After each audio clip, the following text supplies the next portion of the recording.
मंगलम भगवान विष्णु मंगलम गरुड़ध्वजा मंगलम भगवान पुंडरीकाक्षाय मंगलाय तनोहरि। अब वधू वर को वरमाला पहनाएगी।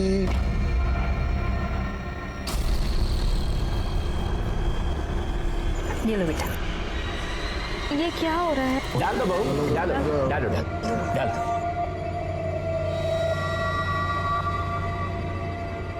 अब वर वधू को माला पहनाएगा। पहले आप लोग यहाँ पे स्पर्श कराइए, आप भी स्पर्श करिए। और विवाह संपन्न हुआ।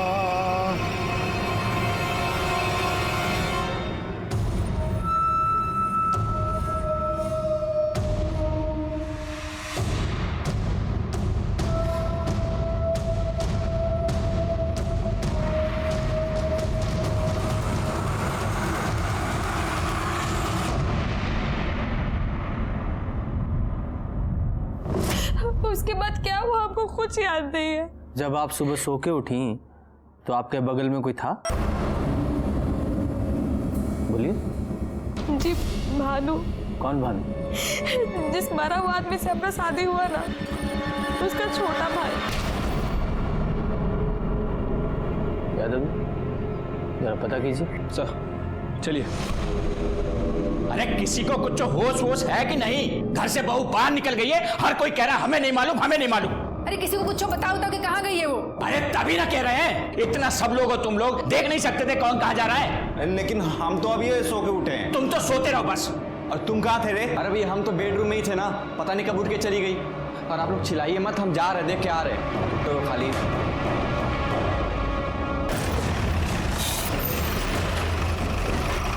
आइए साहब। पापा पुलिस पुलिस कहा हुआ बहू? दरोगा जी, लड़की बोल रही है कि मरा हुआ आदमी से शादी करवाएं आप लोग इसका। मरा हुआ आदमी? इसका तो दिमाग खराब हो गया है। ये हमारा बेटा है छोटा भानु, इसके साथ ब्याह हुआ इसका।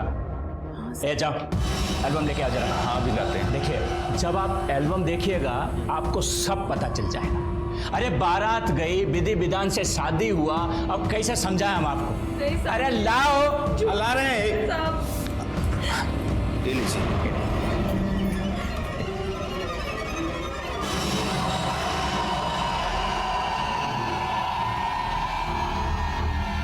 और दिखाएं।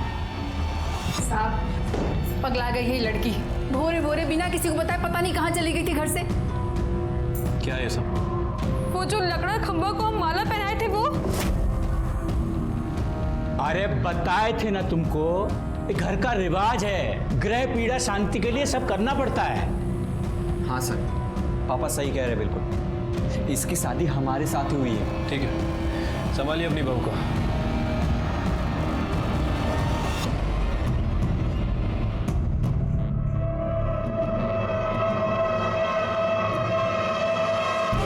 सर लड़की का मानसिक संतुलन ठीक नहीं है, कुछ भी बोल रही है सर। ठीक है।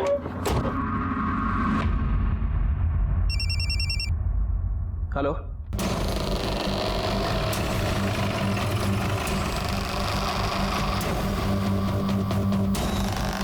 हटिए आपका।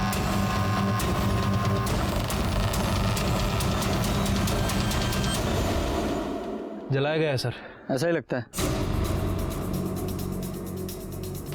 ये कुछ सूटकेस या ट्रॉली बैग जैसा लग रहा है। इसका मतलब हो सकता है इसे कहीं और मारा गया हो और यहाँ लाके जला दिया।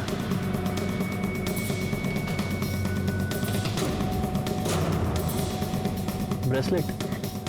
हाँ, डिजाइन देख के ऐसा लग रहा है जैसे औरतें या लड़कियां पहनती हैं, है ना? हाँ सर। हो सकता है किसी औरत या लड़की की लाश है। लेकिन सर पता कैसे करें कि किसकी बॉडी है? यादव जी यही पुलिस का काम है, यही तो पता लगाना है। देखो कुछ और मिलता है क्या? हाँ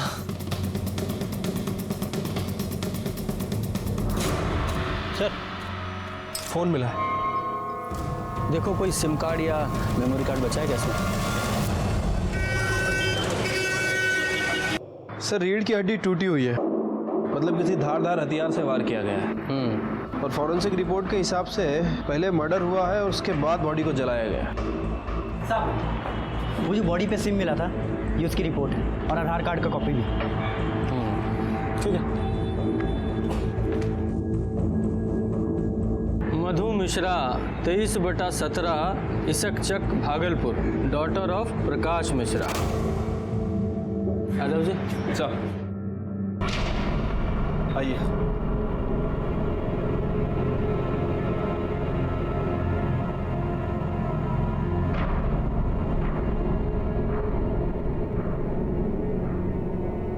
एक मिनट रुकिए। देखिए सिर्फ कंकाल ही बचा है और बॉडी का पहचान सिम कार्ड से हुआ है। इसे पहचानते हैं आप दोनों? ये हमें बॉडी के पास मिला है।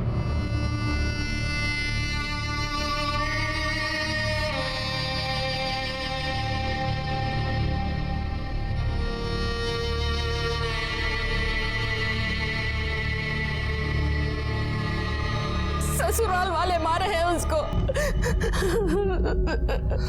साहब, वहां पर उसका किसी के साथ झगड़ा हो गया था। एक रोज फोन करके बताया उसने हम लोगों को। हाँ मधु बोल। पापा हमारा शादी फर्जी है। अरे क्या बोल रही है? क्या पागलों जैसा बात कर रही है? हाँ पापा, 3 साल पहले ही मर चुका है वो। हाँ? मधु। पापा हम आपको बाद में फोन करते हैं। उसके ससुर को फोन किए हम, वो तो फायर हो गए। कहने लगे कि आपके आंखों के सामने आपके आंगन में अपने छोटे बेटे भानु के साथ शादी किया था। एक मिनट, क्या नाम बताया? भानु। भानु।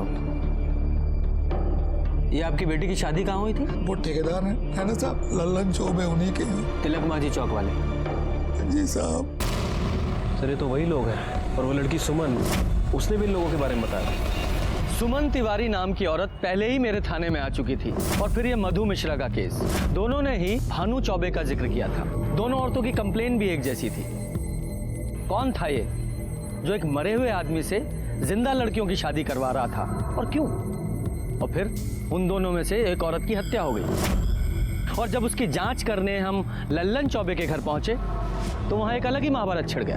आप लोगों ने धोखा किया है मेरे साथ। आप लोग पुलिस को बहला सकते हो, हमको नहीं। और तुम कितनों को बेवकूफ बनाए हो? हाँ, चुप कर, नहीं तो अभी हम तुम्हारा। नहीं तो क्या क्या करेंगे? चुप। बहुत जुबान चलने लगा तुम्हारा। बाबूजी, इलाज करना पड़ेगा इसका। अच्छा, इलाज करेंगे आप हमारा? हाँ, क्या इलाज करेंगे? क्या हो रहा है? ये सब किए हैं। हमारी लड़की इन लोगों के चलते मारी गई और ये मारे हैं उसे। क्या बकरी तू? हम बकरे हैं, कमी नहीं, हम तुम्हें छोड़ेंगे नहीं। चांद, क्या हो रहा है? देखिए सर, हम आपको बताते हैं। हाँ हाँ देख लिया। पहले ये बताइए कि किस मरे आदमी से आप लड़कियों की शादी करवा रहे हैं? फालतू का बात है सर। मरे हुए आदमी से किसी का शादी होता है भला? ये जो है मिश्रा जी, इनके बेटी से हमारे बेटे भानु का शादी हुआ है बस। पर इस भानु की शादी तो सुमन के साथ हुई थी ना? सुमन से पहले इससे शादी हुई थी, मिश्रा जी की बेटी से। हाँ सर, और इनकी बेटी शादी के दूसरे ही दिन भाग गई थी। ना ना सर, ऐसा कोनो बात नहीं है, ये एकदम झूठ बोल रहा है। अरे का झूठ बोल रहा है? अरे ये तो बताइए, हमारी बेटी का शादी किसके साथ हुआ है? काहे? तुम नहीं थी का मंडप में? हाँ, अरे तुम्हारे आंगन में तो भानु का शादी करवाए थे और तुम्हारे घर में आए थे ना बारात सजाते जाके, भूल गई क्या? और तुम्हारे घर से ही बहू को विदा करा के ले गए थे, याद है कुछो की नहीं? वो सब नाटक था, ड्रामा था। सच तो ये है, इन लोगों ने किसी मरे हुए आदमी के साथ हमारी बेटी का ब्याह किया है, उसे टॉर्चर किया है और जलाकर मार डाला उसे। टॉर्चर किया है इन लोगों ने। झूठ बोली ना कर तो मुंह नोच लेंगे। शांत, जाइए आप लोग अपने घर जाइए। इन लोगों को छोड़िएगा मत, हमारी बेटी को जलाकर मार दिए हैं ये लोग।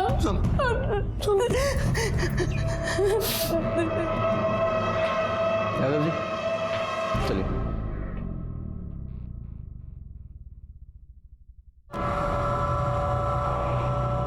ये फोटो किसकी है?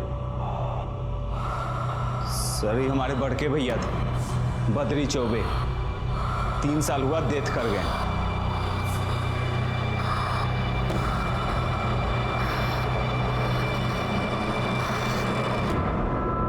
यादव, ये मधु शादी के एक दिन बाद ही अपनी ससुराल से निकल गई, तो फिर गई कहाँ? साहब, ये मधु मिश्रा के सिम के कॉल रिकॉर्ड्स। हाँ ठीक है। दादा जी, कॉल रिकॉर्ड के हिसाब से तो मधु का फोन सुबह 7:23 पे बंद हुआ था, हैं? मोबाइल लोकेशन के हिसाब से पहले वो तिलक मांझी से पिसक चौक गई।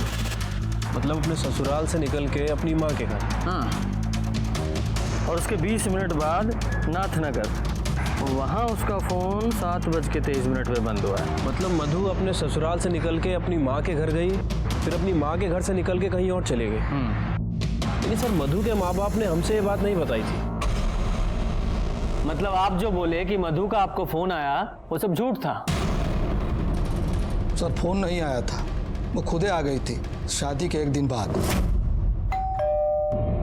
अरे आ रहे हैं भाई, कहाँ हुआ? सुबह सुबह आ गया मधु। अरे कहाँ हुआ भाई? कहाँ बना रखा अपना हालत भाई? हैं ये सब कहाँ हुआ? क्या हुआ? अभी अभी तो तेरा ब्याह हुआ और इतनी सुबह तू यहाँ क्या कर रही है और रो कहाँ रही है? कहाँ बात है? ये सब कहाँ है? हाँ पापा, हमारी शादी फर्जी है। हमारी शादी एक मरे हुए आदमी के साथ हुई है। वो 3 साल पहले ही मर चुका था। अद्री चौबे, भानु का बड़ा भाई। ये क्या बोल रही है तू?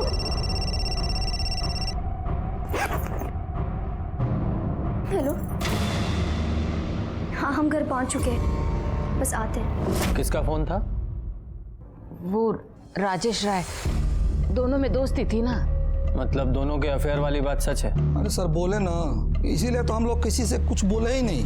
एक तो गलत जगह ब्याह हो गया और ऊपर से बेटी का अफेयर। किससे लड़ते हैं? ससुराल वाले से। ये किससे FIR करते हैं सर? पीछा नहीं किया उसका? सर वो घर से बाहर निकली, हम भी उसके पीछे गए, लेकिन बाहर ऑटो खड़ा था, उस पर बैठ के वो निकल गई साहब। और उसके जाने के बाद आपने उससे कांटेक्ट करने की कोशिश नहीं की और ना ही उसने आपसे? बहुत सोच समझ के उसका ब्याह तय किए थे, लेकिन हमको क्या मालूम था कि उसका अफेयर था। अफेयर हम नहीं जानते।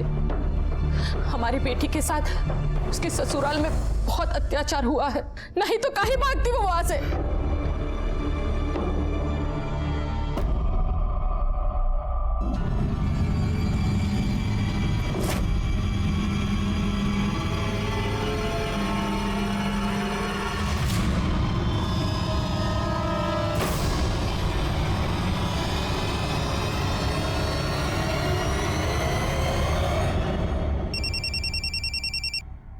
हेलो हेलो सर, मैं सिंटू बोल रहा हूँ। राजेश राय का पता चल चुका है। देखो, खबर है कि बॉडी मिल गया है। भाग लो बेटा। और हाँ सुनो, पुलिस ने पकड़ा तो हमारा नाम मत लेना। अरे ऐसा कुछ नहीं होगा, तुम फोन रखो अभी। ये राजेश राय कहाँ रहता है? वो है ये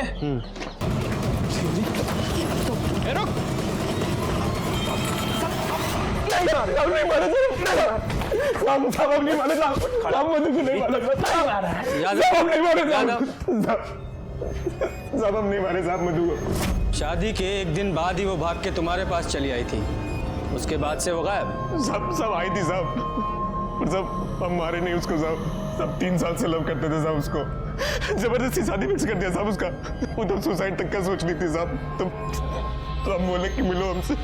फिर सर शादी के एक रोज पहले हमसे आके मिली। राजेश, प्लीज कुछ करो, हम नहीं रह सकते तुम्हारे बिना। घबरा काहे रही हो? देखो हमारे पास एक ऑप्शन है। हाँ? क्या? हम यहाँ से कलकत्ता निकल चलते हैं। कब? तुम हमको 1 दिन का टाइम दो, ठीक है? तो टिकट निकालना पड़ेगा और कुछ पैसे का भी जुगाड़ करना पड़ेगा ना। लेकिन कैसे हो सकता है? 8 बजे शादी है ना, हम 7 बजे तुम्हारे घर के पीछे वाली रोड पे तुम्हारा वेट करेंगे। तुम निकल आना, फिर वहाँ से स्टेशन और स्टेशन से कलकत्ता।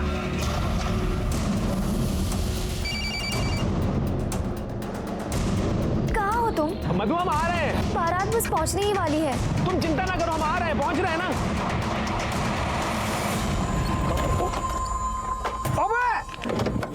भैया गलती हो गया, देखिए। कहाँ है? अंदर आएगा। अरे जल्दबाजी में थे, देखिए गलती हो गया। आपका जो भी नुकसान होगा उसकी भरपाई हम कर देंगे। आप हमारा एड्रेस और फोन नंबर लिख लीजिए। अबे इतना मारेंगे ना कि मार मार के कनपट्टी लाल कर देंगे। चल चल 10,000 रुपये निकाल चल। अरे 10,000 किस बात का? 200 रुपए का मटकाट आता है, हम दे देंगे ना। बोल रहे हैं 200 रुपए में ठीक होता है। अरे हम बोल रहे हैं यार, हमसे 10,000 में निकाल गाना देखो,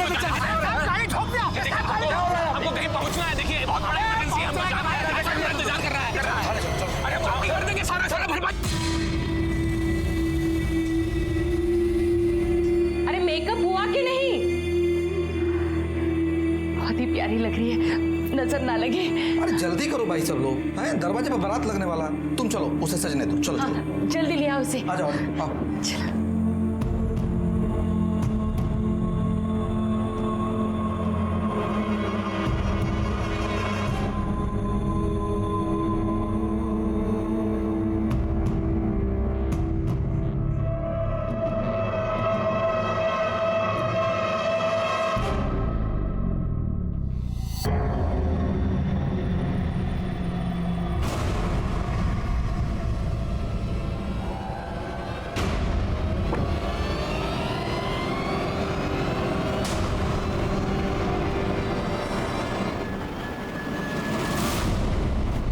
मधु हमसे गलती हो गया, देखो लाइफ ओवर हो गया है हमारा, ओवर।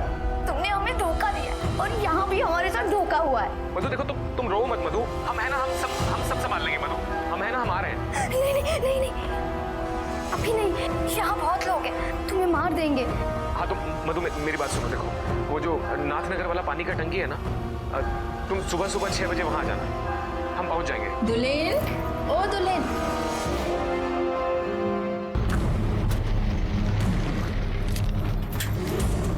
कहाँ लगे थे? रो मत। तुम आए क्यों नहीं? देखो यकीन करो, हमारा एक्सीडेंट हो गया था। हमारा शादी फर्जी हुआ है। फर्जी मतलब? जिससे हमारा शादी हुआ है वो पहले से ही मरा हुआ है। मतलब शादी हुआ ही नहीं तुम्हारा? पर राजेश, रात में कुछ हुआ हमारे साथ।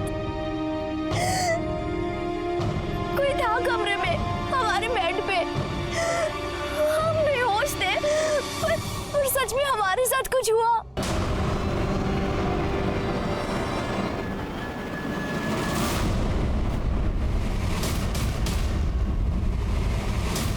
राजेश, तुम लौट जाओ। राजेश क्यों? तुम घर लौट जाओ। राजेश, तुम सामने फोन करेंगे तुम। राजेश तुम मुझसे प्यार करते हो। राजेश, मतलब उसको छोड़ के तुम निकल गए? हाँ सर। ये भानु का दोनों लड़कियों से शादी हुआ था ना? हाँ सर। हमको लगता है कि असली खिलाड़ी ये भानु ही है। वैसे सर ये मधु ने राजेश को अपनी फर्जी शादी के बारे में बताया था, और फर्जी शादी नहीं बल्कि ये भी बताया था कि उसके साथ संबंध भी बनाए गए कोई नशे की दवा देकर। और राजेश के बयान के हिसाब से हमको लग रहा है कि ये चौबे फैमिली कोई ना कोई कांड की है। ये चौबे फैमिली जलेबी खिला रही है हमको। चौबे जी, आपकी दोनों बहुओं ने एक ही बात बताई, फर्जी शादी। साहब उस दिन हम थोड़ा कंफ्यूज हो गए थे। शादी तो हमारी भानु से ही कर सकते हैं। कानून नाम का भी कोई चीज होता है। आवाज नीचे, पुलिस को कानून बताओगे? यादव जी,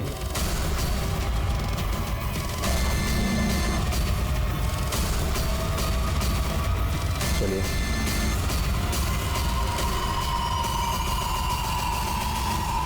यादव जी, इस भानु के ना कॉल रिकॉर्ड्स निकलवाइए। ये जरूर कोई ना कोई कांड करके बैठा है। अच्छी खासी पोस्ट ऑफिस की नौकरी थी, उसका इंटरव्यू देने नहीं गए तुम? कौन सा भूत सवार हुआ है तुम पे ये बिजनेस करने का? और वैसे भी तुम्हें बिजनेस का कौन सा अनुभव है, बताइए। हम बाद में बात करते हैं तुमसे आके। हाँ, छोटे भाई को बिजनेस का भूत सवार हुआ है। अब तुम ये मत बोलना कि वो सही बोल रहा है। हाँ, क्या लेकर आए? सर आपका शक सही था। जिस दिन मधु का मर्डर हुआ उस दिन भानु की फोन की लोकेशन इशक चक का था। तिलक मांझी से इशक चक, यानी कि भानु लड़की का पीछा कर रहा था। यादव जी, इस भानु को अरेस्ट करो, इससे पहले कुछ और कर दे। ठीक है सर, एक मिनट। हेलो, क्या एक काम कीजिए, फॉरेंसिक को भेजिए, हम लोग आ रहे हैं। यादव जी, फॉरेंसिक किस लिए? सर वो चौबे जी के घर चलना होगा, तिलक माझी।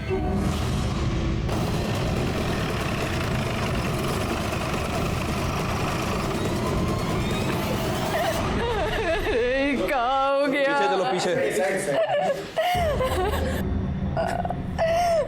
कौन मार के चला गया मेरी बहू को? अरे काय रो रही हो तुम, चुप रहो।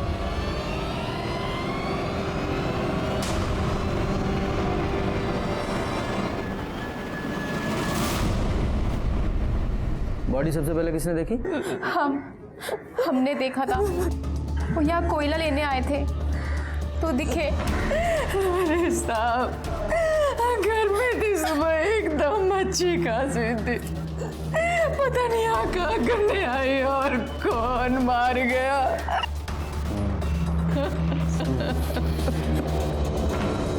जा, पूरे घर की तलाशी लो, देखो कोई कुल्हाड़ी या गड़ासा जैसी चीज मिलती है क्या।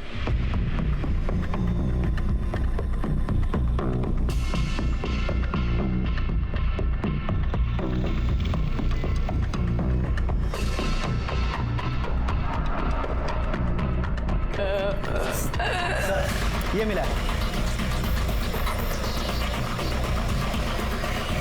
कहाँ मिला ये? सर पीछे छज्जे पे रखा हुआ था। हाँ, क्या है ये? नहीं जानते साहब, हमने किसी को नहीं मारा। और तुम्हारा वो दूसरा बेटा भानु कहाँ है वो?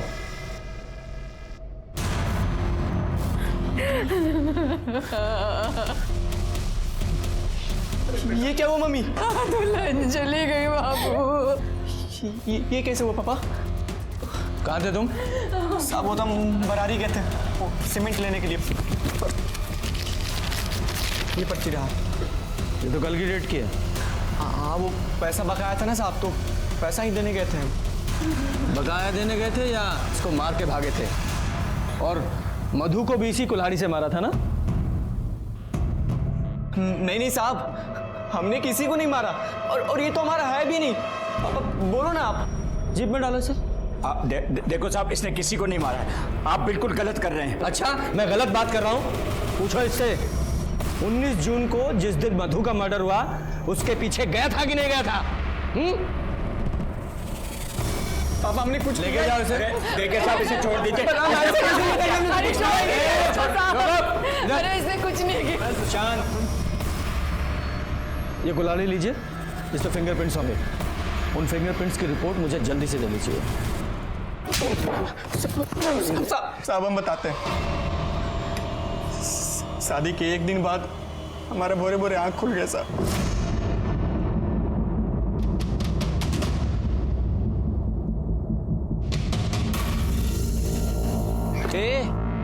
क्या चल रहा है?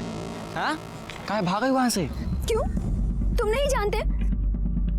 बाप बेटे मिलके धोखा दिए हमें, अब हमें वहां नहीं रहना। ए, पगला गई होगा? नहीं रहना है हमको। अरे शादी हुआ है हमारा तुम्हारा। तुमसे नहीं, तुम्हारे मरे हुए भाई के साथ। इसका मतलब तुम अपने घर लौट गए और वो अपने घर? हाँ? जी सर। इतना खातिरदारी करेंगे ना तबीयत हरा हो जाएगा। सच बोल। साहब हम सच ही बोल रहे हैं साहब, झूठ नहीं बोल रहे। जैसे अभी तक सच बोल रहे थे। दो फर्जी शादी किए और दोनों का मर्डर। सही सही बताओगे कि रिमांड पे ले? अब हमने किसी का मर्डर नहीं किया है। हाँ बाबूजी, ये कहने पे हमने शादी की, फर्जी शादी। मतलब? मधु और सुमन ठीक ही कह रही थी। उसका ब्याह हमारे बड़े भैया से हुआ था साहब। पर वो तो 3 साल पहले ही मर गया था ना? हाँ साहब, 3 साल पहले बद्रे पे बीमार पड़ गए थे, तभी उनका डेथ हो गया साहब। उस समय हम लोगों का ठेकेदारी का बिजनेस भी सब फेल हो रहा था। अम्मा को एक बार हार्ट अटैक भी आ चुका था। फिर हमारे पुरोहित जी ने बोला, बिन ब्याह मरा है वो। कौन? किसका बात कर रहे हैं पंडित जी? तुम्हारा बेटा बद्री। कलेश है उसकी आत्मा में, मुक्ति नहीं मिल रहा है उसको, और उसी का कोप पूरे परिवार को खा रहा है। क्या करें पंडित जी? करना क्या है? ब्याह कराओ उसका। पगला गए क्या पंडित जी? मरे हुए आदमी का ब्याह होता है, होता है। कैसे? हमारे माँ बाप बद्री भाई के लिए लड़की भी ढूंढने लगे। ये सब हमारे नाम से हो रहा था। मैंने नाम और चेहरा हमारा। चौबे जी, हमने तो मधु से पहले ही कह दिया था कि शादी से पहले अपनी पढ़ाई उड़ाई पूरी कर लो। बेटा चाय दो सबको। फिर बारात चढ़ा और विधि विधान से हमारा और मधु का शादी भी हुआ। फिर शादी के बाद मधु को घर लेकर आए तो पंडित जी ने ओम सहना भवतु सहना भुनक्तु सवीरम कर्मावहै तेजस्विनावधीतमस्तु मा विद्विषावहै। ओम शांति शांति। जजमान, गठबंधन का वक्त हो चुका है, गठबंधन करिए।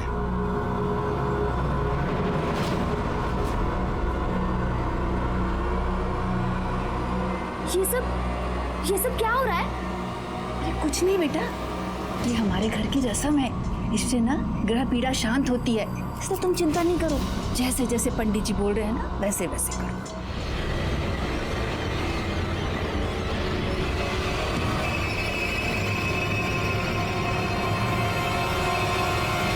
फिर एक दिन बाद मधु घर से भाग गई। मधु के जाने के बाद पंडित जी के बोलने पर हम लोगों ने फिर से दूसरी लड़की देखनी शुरू कर दी और इस बार हम लोग एक गरीब घर की लड़की फाइनल की सर। जो ज्यादा आवाज ना उठाए। एक बात बताओ, तुम लड़की के साथ सुहागरात मनाए कि नहीं? वो दरअसल हमें लड़की के बॉयफ्रेंड ने बयान दिया है कि तुम लड़की के साथ फिजिकल हुए थे। हमें नहीं मालूम साहब। अच्छा, तुमको मालूम ही नहीं है कि तुम लड़की के साथ सोए थे या नहीं? हमें उस कमरे तक जाने ही नहीं देते थे, बस सुबह सुबह भेज दिया जाता था हमें। भानु, दिमाग खराब है क्या तुम्हारा? तुम्हारे बड़े भाई की बहू है, कहाँ घुसे जा रहे हो? चलो जाओ जाओ, सो जाओ, जाओ चलो। माँ ने सुबह उठा दी और मधु के कमरे में भेज दी। बाबूजी ने बोला कि जब मधु पूछे कि तुम कहाँ थे तो बोलना कि इधर ही बेडरूम में ही थे। और सुमन, उसके साथ भी यही सब किया ना तुम लोगों ने? जी, पर वो भागी नहीं। हाँ, क्योंकि वो थाने आ गई थी इसलिए उसे भी मार दिया। सर हमने किसी को नहीं मारा सर। तो किसने मारा? तुम्हारे उस जाहिल बाप ने कि तुम्हारी अम्मा ने?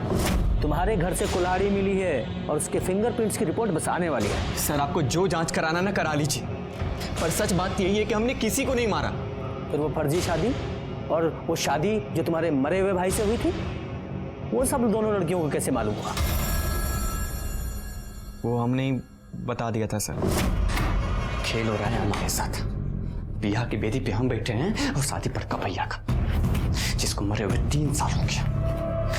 सारा समझ में नहीं आता कि हम क्या करें। सुनिए, क्या हुआ? आप थोड़ा देर भी बैठकर हमसे बात काहे नहीं करते हैं? अम्मा से जाके पूछो ना, शादी हमारे साथ हुआ क्या तुम्हारा? मतलब ही कि तुम्हारा शादी हमारे साथ नहीं, बड़के भैया के साथ हुआ है। हाँ, ये जो 3 साल पहले मर चुके हैं।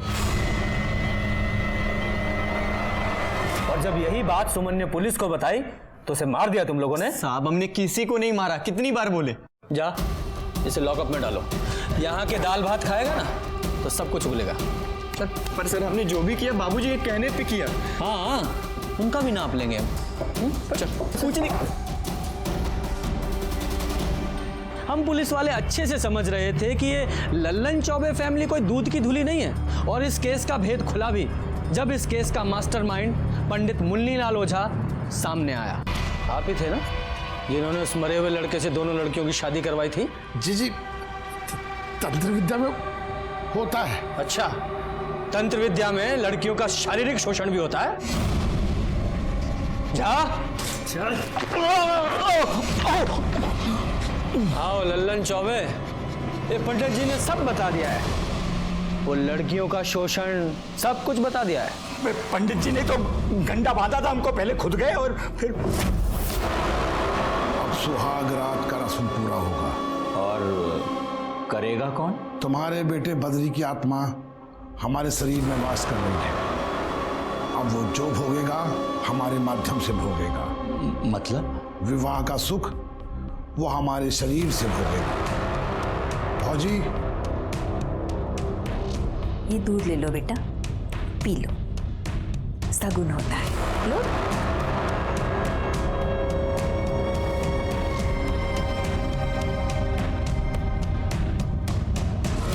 बस नहीं, पूरा पी लो बेटा, सगुन होता है ना, पूरा पी लो।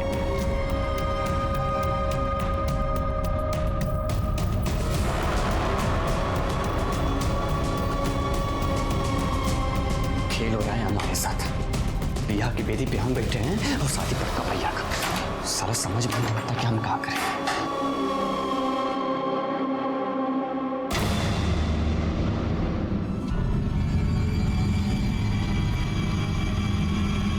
अब आप लोग बाहर जाइए।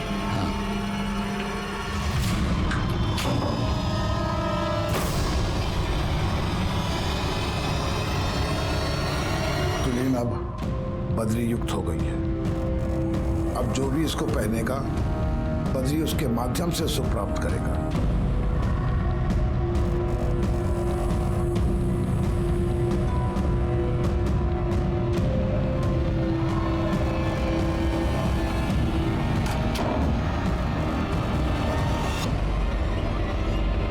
तो और किस किस को गंडा बांधा था? यादव जी जरा बुलवाइए इनसे। नहीं बोलोगे? विकास को तो हम ही दिए थे डंडा। और कौन कौन था? गांव में है 2-4 लोग और भी। और सुमन के साथ भी?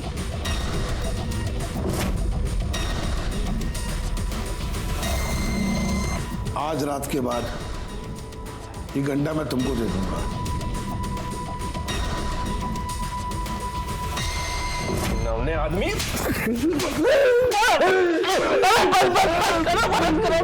हत्या भी कबूल कर लीजिए पंडित जी, वरना बहुत पिटाई करेंगे। कोई हत्या नहीं करी हमने, कदम ने कोई हत्या नहीं करी हमने। चौबे तुमने? नहीं साहब, हत्या बिल्कुल नहीं। हत्या नहीं की, हम मरे हुए बच्चे की सौगंध खा रहे। जो कुछ किया था सब बक दिया ना आपके सामने, पर हत्या नहीं की साहब, बिल्कुल नहीं की। यादव जी इन्हें यहीं चढ़ाओ, बलात्कार और जालसाजी का केस लगाओ। सर बैठो यहाँ पे।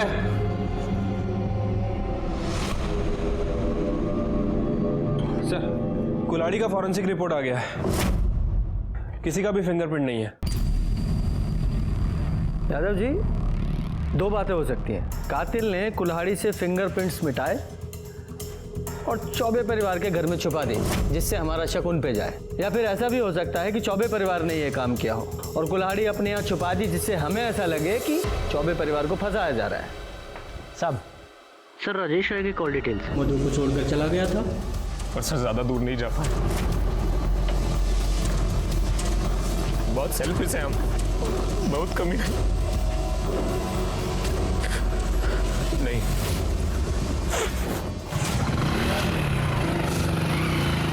कितनी देर बाद वापस आए? सब 5 मिनट में आया तो मधु मधु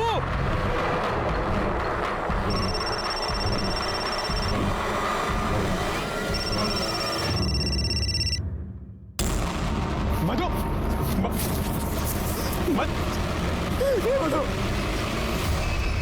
मधु ये क्या? हमसे बात करो मधु, ये क्या? सर ये सब हमारे चलते हुआ साहब, अगर मैं उसको छोड़ के नहीं जाता तो सर शायद जिंदा होती वो आज। उसके बाद क्या हुआ?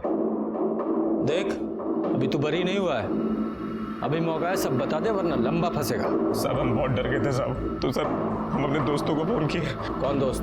सुनील और भगत यादव। सुनील और भगत जहाँ? सब उन दोनों को हमारे अफेयर के बारे में मालूम था, इसलिए फोन किया सब। ये क्या हो गया बे? अभी हुआ कैसे? हम कुछ नहीं किए, हम तो उससे मिलने आए थे। तूने किया नहीं है ना, फिर भी तू फंस जाएगा। हाँ कैसे? अब देख तूने कोलकाता का टिकट लिया था ना, फोन भी तेरा इधर ही है। तो सीरियल नहीं देखता है क्या? अरे पुलिस लोग ट्रेस कर लेते हैं, समझा? सीधा पकड़ के लेके चले जाएंगे। पर हम कुछ नहीं किए। कुछ तो करना पड़ेगा, एक काम कर सकते हैं, सबूत मिटाओ। कैसे? मेरे पास एक तरकीब है।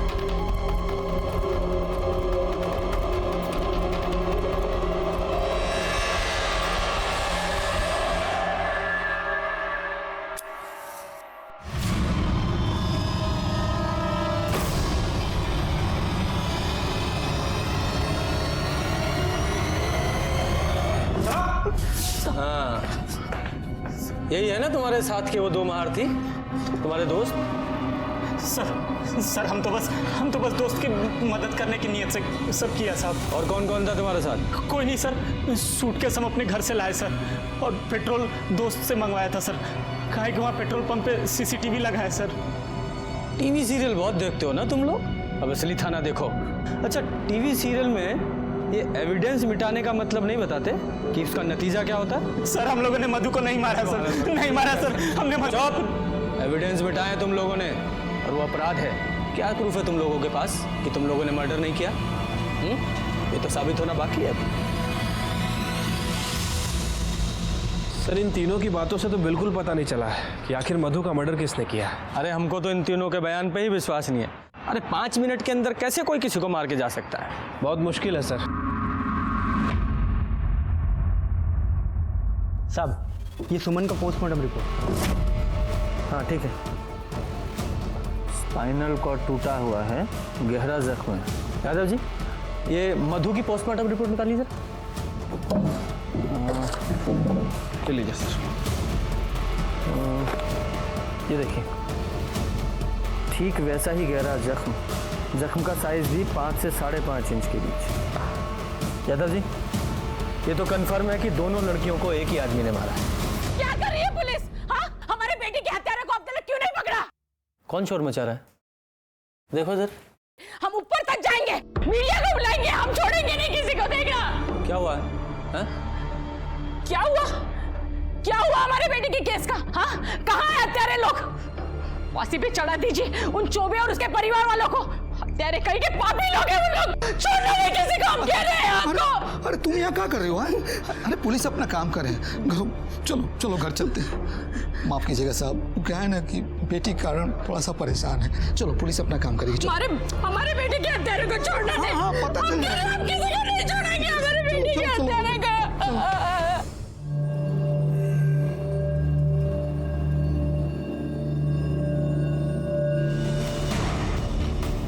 यादव जी एक काम करो, जिस रोज सुमन की हत्या हुई उस रोज की और उसके आसपास के 2-4 दिन की इस केस से संबंधित सभी की कॉल रिकॉर्ड्स निकालो। ठीक है सर। कुल्हाड़ी पर किसी की भी उंगलियों के निशान नहीं मिले थे। ऐसा लग रहा था कि सबूत मिटाने की कोशिश की गई है। इस केस से जुड़े सभी लोग किसी और ही पहलू की दस्तक दे रहे थे। दोनों लड़कियां 2 अलग परिवारों से थीं, लेकिन सबूतों को देखने से लग रहा था कि दोनों को मारने वाला कोई एक ही है। पर वो था कौन?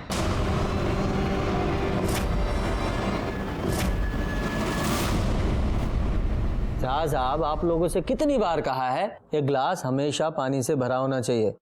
अगर आप लोगों से नहीं होता एक जग ला के रख दो, मैं खुद ही भर लिया करूंगा।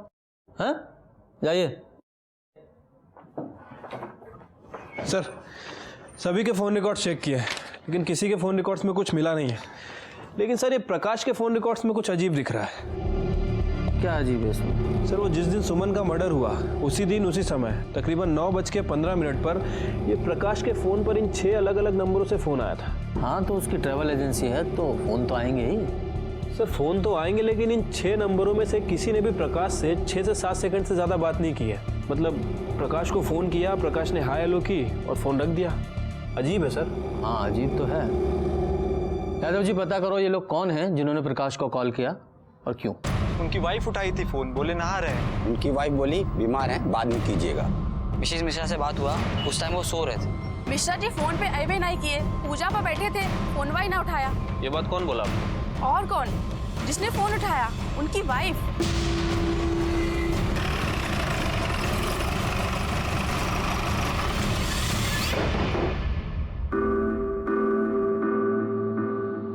मिश्रा जी कहाँ है? बुलाइए जरा। क्या बात है, वो मार्केट गए हैं। अच्छा, जैसे 14 अगस्त को गए थे? मतलब मैं समझी नहीं। यादव जी ये देखिए, ये आपके पति के कॉल रिकॉर्ड्स की डिटेल है। 14 अगस्त को सुबह 9:15 बजे के आसपास आपके पति के मोबाइल पर 6 अलग अलग लोगों के कॉल आए थे जो आपने उठाए थे। एक बार वो बीमार थे, दूसरी बार स्नान करने गए थे, फिर वो पूजा कर रहे थे और भी कई चीजें। कैसे कर लेते हैं आपके पति इतना सब कुछ एक साथ? बोलिए। वो हम कह दिए ना, हमें याद नहीं है। अच्छा तो आपको याद नहीं है, तो थाना ले चलते हैं आपको, तब याद आ जाएगा। संगीता बैठाओ ना जीप पे, चलिए आइए। नहीं छोड़िए। अरे चलिए। हमने कुछ नहीं किया। हम बताते हैं। हम बोले थे इनको ये सब मत करो। अरे कहाँ जा रही हो? से मिलने जा रहे हैं हम। मतलब ये हुआ कि अभी ससुराल से भाग के आई है, अब फिर दोबारा मुंह में करिखा पोतने के लिए बाहर जा रही हैं? हमने अपना मुंह काला नहीं किया, आप लोगों ने हमारा मुंह काला किया। आप लोगों की इज्जत बचाने के लिए हमने अपनी खुशी की बलि चढ़ा दी। लेकिन अब बस, अब ना हम किसी के बारे में नहीं सोचेंगे, अब हम अपने बारे में सोचेंगे। मधु, मधु, कौन? आप रहने दीजिए, हम बात करते हैं उससे। मधु, अरे चुप रहो तुम, सर पे चढ़ा के रखा है इसको, हैं? पूरे गांव में इज्जत चली जाएगी हमारी। चुप रहो तुम। मधु, दरवाजा खोल मधु। अरे मधु, मेरी बात मत सुन। अरे मेरी बात तो सुन। अरे हमें नहीं रहना हमें। मधु बेटा सुनो तो मेरी बात। मधु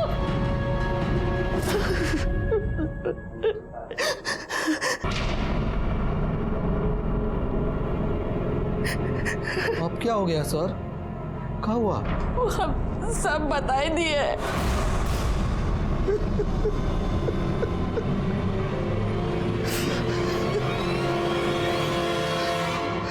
सर हम उस दिन मधु के पीछे गए थे और राजेश, तुम लौट जाओ। राजेश,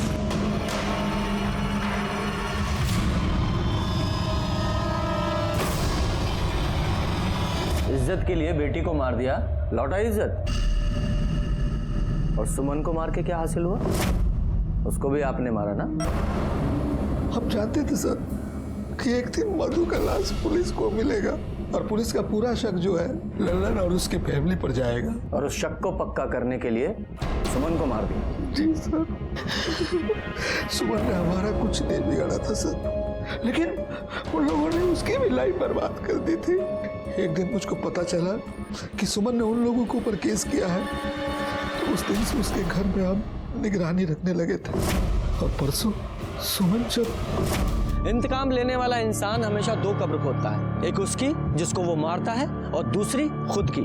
हमने प्रकाश मिश्रा, उसकी पत्नी को हत्या और आपराधिक षड्यंत्र के मामले में गिरफ्तार किया और साथ ही चौबे परिवार को धोखाधड़ी, बलात्कार और महिला उत्पीड़न के आरोप में गिरफ्तार करके चार्जशीट दाखिल की। मधु मिश्रा के परिवार ने चौबे के मंसूबों को नहीं पहचाना। शादी के एक दिन बाद ही जब बेटी घर वापस आ गई और उसने बताया कि उसकी शादी फर्जी है, तो भी उन्होंने उस दस्तक को नहीं सुना। नतीजा, बेटी हाथ से निकल गई। और उधर चौबे परिवार भी दस्तकों के प्रति बहरा बना रहा। कभी कभी इंसान अपने मतलब के लिए अंधविश्वास पर भी विश्वास करने लगता है, जरूरत से ज्यादा उससे उम्मीद बिना उसके अंजाम को समझे।